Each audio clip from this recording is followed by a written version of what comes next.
Hi guys, in this video we are going to be getting down to the bottom of whether or not you need to niche down. If you're tired of hearing people tell you to niche down and you're a multi-passionate person like I am, don't worry, we'll get down to the bottom of this. Hi guys, I'm Letitia and I am a former serial side hustler.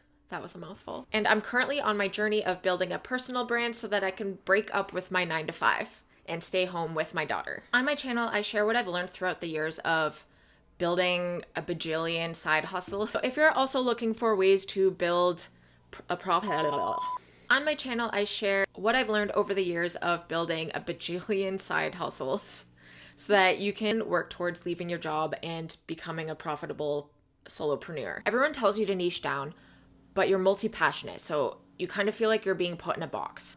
Niching down, I don't think is necessarily a bad thing. There's pros and cons to niching down or not niching down. Let's put it this way. You go to Starbucks every morning for coffee, right?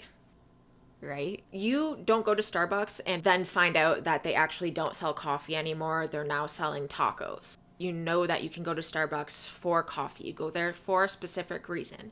And the same thing goes for content creators. You go to specific content creators because you know that they're going to be offering what you expect. So if one day you're doing restaurant reviews and then the next day you're starting to talk about horses, your community is going to be kind of confused and they're not really going to be sure what they're going to be getting from you. However, niching down at the beginning of building your personal brand, I think is actually very important.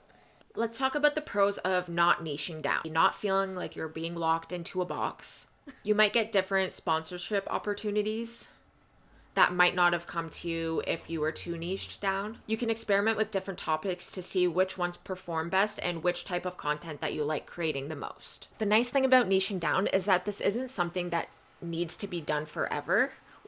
Once you've built a more established personal brand, you can actually pivot or add in different things, because at that point people will actually be interested in you. But right now at the beginning stages, no one cares about me. I'm just at my beginning stages. But what people care about and what people will watch for is what type of value I can offer for them. Niching down doesn't need to last forever, but at the beginning stages, I definitely believe that it's important. Here are some of the cons of not niching down. Your community will probably be really confused by what type of content you're going to be putting out. Because like I said, if one day you're talking about restaurant reviews and then the next day you're talking about horses, they're not going to know what to expect from you and it might deter people.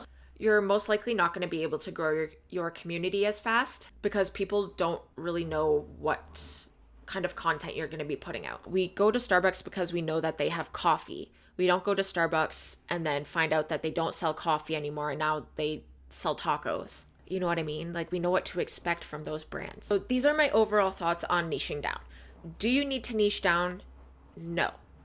But if you niche down, it will allow you to build a stronger brand faster, which will allow you to pivot or add in different sub niches down the road. I want to know in the comments if you are planning on niching down or not niching down. I will see you guys in the next one. Bye.